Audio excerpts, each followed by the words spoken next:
సాధారణంగా స్వాగతం సుస్వాగతం తెలియజేస్తా ఉన్నాం. అదేవిధంగా ఇప్పుడు మన రాష్ట్రంలో ఉన్నటువంటి మన దీనస్థితి కింది దాకా వెళ్ళాలి. మనం ఈరోజు అనేక మంది అనేక రకాలుగా చేస్తూ ఉన్నారు. అలా చేయడం కాదు, మన వాళ్ళకి అసలు అవసరమైనటువంటి సమస్యలు ఏమున్నాయి, ఆ సమస్యలను ఏ విధంగా పరిష్కరించుకోవాలి, ఏ విధంగా ప్రభుత్వం తీసుకెళ్లాలని చెప్పేసి ఆయన అంకుడికి తీసుకొని ఉన్నటువంటి పరిస్థితి ఉంది. అదేవిధంగా మన ముఖ్యమంత్రి గారు రేవంత్ రెడ్డి గారు కూడా దగ్గరగా ఉన్నటువంటి వ్యక్తి కాబట్టి మన సమస్యలను కూడా వారి దృష్టికి తీసుకుపోవాల్సినటువంటి అవసరం ఉందని భావించే రోజు దీనికి వారిని ముఖ్య అతిథిగా మనం పిలవడం జరిగింది. మనం ఉద్దేశించి ఈ సదస్సును ఉద్దేశించి బుర్ర గణేష్, అదేవిధంగా ఇప్పుడు మన రాష్ట్రంలో ఉన్నటువంటి మన దీనస్థితి కింది దాకా వెళ్ళాలి. మనం ఈరోజు అనేక మంది అనేక రకాలుగా చేస్తూ ఉన్నారు. అలా చేయడం కాదు, మన వాళ్ళకి అసలు అవసరమైనటువంటి సమస్యలు ఏమున్నాయి, ఆ సమస్యలను ఏ విధంగా పరిష్కరించుకోవాలి, ఏ విధంగా ప్రభుత్వం తీసుకెళ్లాలని చెప్పేసి ఆయన అంకుడికి తీసుకొని ఉన్నటువంటి పరిస్థితి ఉంది.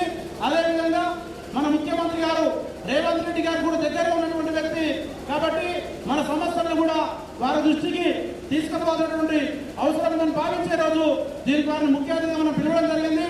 మనం ఉద్దేశించి ఈ సదస్సును ఉద్దేశించి బుర్ర గణేష్ దగ్గరికి హైదరాబాద్ వస్తుంది, మన చెరువులో కుంటలు మనం కాపాడుకుంటామని ధైర్యాన్ని ఇచ్చింది ఈరోజు ఈ సదస్సు.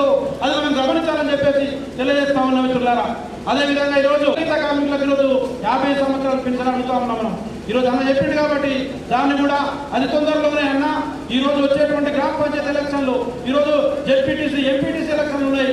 ఆ లోపే మన వాళ్ళకి ఇస్తే మీ మనకు ఉన్నటువంటి ప్రభుత్వాన్ని కూడా మళ్ళీ ఆశీర్వదించడానికి అవకాశం ఉంటుంది. ఈ లోపే చేయాలని చెప్పేసి మిమ్మల్ని ఇద్దరిని కూడా ప్రత్యేకంగా మేము ఈ సదస్సు ద్వారా రిక్వెస్ట్ చేస్తా ఉన్నాం. దాంతోపాటు ఈరోజు అనేక మంది ఈరోజు చనిపోయినటువంటి వాళ్ళు మత్స్యకారులు ఉన్నారు. పెండింగ్ లో ఉన్నటువంటి ఇన్సూరెన్స్ ఎక్స్గ్రేషన్లు ఉన్నాయి. దానికి సంబంధించినటువంటి కూడా వెంటనే రిలీజ్ చేయాలని చెప్పి కోరుతా ఉన్నాం. అయితే ఒకటి ఇక్కడ వస్తా ఉందన్నా, ఈరోజు రైతు సంబంధించిన బీమా, రైతులు చనిపోతే ఈరోజు ఎట్లా ఉన్న వాళ్ళకు డబ్బులు ఇస్తున్నట్టు పడుతుంది రైతులకు. కానీ మన మత్స్యకారులు కూడా రైతులే, కానీ ఈరోజు వాళ్ళు చనిపోయినా వాళ్ళకు మొత్తం కూడా పోస్ట్ మార్టం రిపోర్ట్ కావాలని, పంచనామా రిపోర్ట్ కావాలని అనేక రకాల ఇబ్బందులు పెట్టి మొన్ననే మజిదీపూర్లో మన మత్స్యకారుడు చనిపోయాడు. పాషం సత్య అనేటువంటి వ్యక్తి చనిపోతే ఆ కుటుంబం చాలా పేద కుటుంబం. అదేవిధంగా గుంటూరులో చనిపోయాడు, సురేందర్ చనిపోయాడు, వాళ్ళ పేద కుటుంబం. అట్లాంటి పేద కుటుంబాలు చాలా మంది చనిపోయినటువంటి పరిస్థితి. వాళ్లకు వీళ్ళు నార్మల్ డెత్ అని చెప్పేసి, ఈ డెత్ అని చెప్పేసి వాళ్ళ దగ్గర ఐడి కార్డు అయితే ఇట్లా వాళ్ళని ఇచ్చేటువంటి పరిస్థితుంది. కాబట్టి మత్స్యకారుడు సభ్యుడు అయి ఉంటే ఎక్కడ చనిపోయినా వాళ్ళకి ఇన్సూరెన్స్ ఇవ్వాలని చెప్పేసి మేము ఈ సదస్సు సందర్భంగా కోరుతా ఉన్నామన్నా. ఎందుకంటే చాలా మన మత్స్యకారులందరూ కూడా చాలా పేదరికంగా ఉన్నటువంటి పరిస్థితి.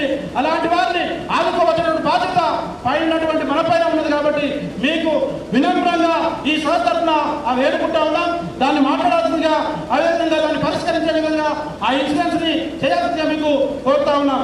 ఇప్పుడు మన మంచాల మండల మాజీ ఎంపీపీ గారు, అదేవిధంగా మహిళా సంఘం జిల్లా అధ్యక్షురాలు మన జయక్క గారిని 2 నిమిషాలు మాట్లాడాల్సిందిగా కోరుతా ఉన్నాం.